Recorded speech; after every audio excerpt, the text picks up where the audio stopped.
12, 18 এবং 24 দ্বারা ভাগ করলে প্রত্যেকবার ভাগশেষ 5 হবে। অঙ্কটা কিন্তু খুবই সহজ একটা অঙ্ক, অনেকেই আমরা বুঝি না, বুঝে বুঝে করতে পারি না দেখে এটা আমরা ভুলে যাই। আসলে বিষয়টা দেখেন, যে কোনো একটা সংখ্যাকে যদি আমি এইগুলোর যে কটা সংখ্যায় দেওয়া থাকুক না কেন, যদি এর লসাগু করি, তাহলে ওই লসাগুটা কি হবে, প্রত্যেকবার প্রত্যেকটা সংখ্যা দ্বারা ভাগ করবে। দেখেন এখানে 4টা সংখ্যা আছে, আমি যদি 4টা সংখ্যা লসাগু বের করি, তাহলে ওই লসাগু যে সংখ্যাটা হবে এটা 8 দ্বারাও ভাগ যাবে, 12 দ্বারাও ভাগ যাবে, 18 দ্বারাও ভাগ যাবে, 24 দ্বারাও ভাগ যাবে। কিন্তু এখানে কি বলছে যে ভাগ করলে প্রত্যেকবার ভাগ শেষ 5 থাকবে। তার মানে যে সংখ্যাটা বের করবো সেটা সবগুলো দ্বারা ভাগ যাবে। এখন যদি সেই সংখ্যাটার সাথে আমরা 5 যোগ করে দিই, তাহলেই তো যে 5 অবশিষ্ট থাকবে। এইটাই হলো গিয়ে কথা, এটুকু আপনি বুঝতে পারলে অঙ্কটা সহজ। তো প্রথমে কি করতে হবে, প্রদত্ত সংখ্যাগুলো লসাগু বের করতে হবে আমাদের। আমরা লিখি প্রদত্ত সংখ্যাগুলোর লসাগু বের করব।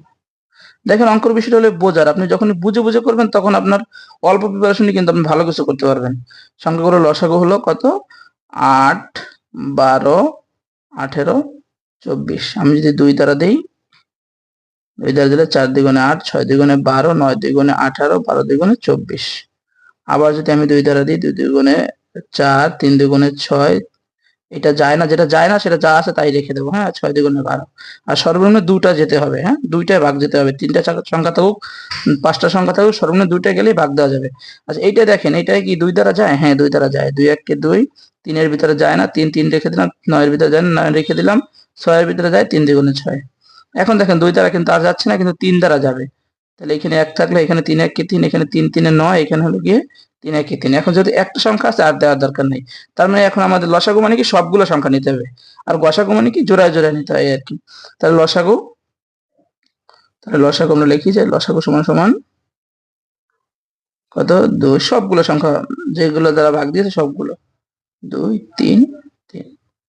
তাহলে ইয়া করলে কত হয়, 2 দুগুণে 4, 4 দুগুণে 8, 3 8 24, 24 দ্বিগুণে সরি 3 3 24 72। আচ্ছা এখন দেখেন, এখন এইটা হলো গিয়ে কি, যদি প্রশ্নটা এরকম চাইতো যে কোন ক্ষুদ্রতম সংখ্যাকে ভাগ করলে কোনো ভাগশেষ থাকবে না, তখন হলো গিয়ে এই মানে এই সংখ্যাটা হতো। কিন্তু এখন এখানে বলছি কি যে 5 ভাগশেষ থাকবে। তার মানে এখন যদি এই সংখ্যাটার সাথে আমরা 5 যোগ করে দিই, তাহলেই কিন্তু অবশিষ্ট 5 থাকে। তাহলে আমরা লিখতে পারি কি, যেহেতু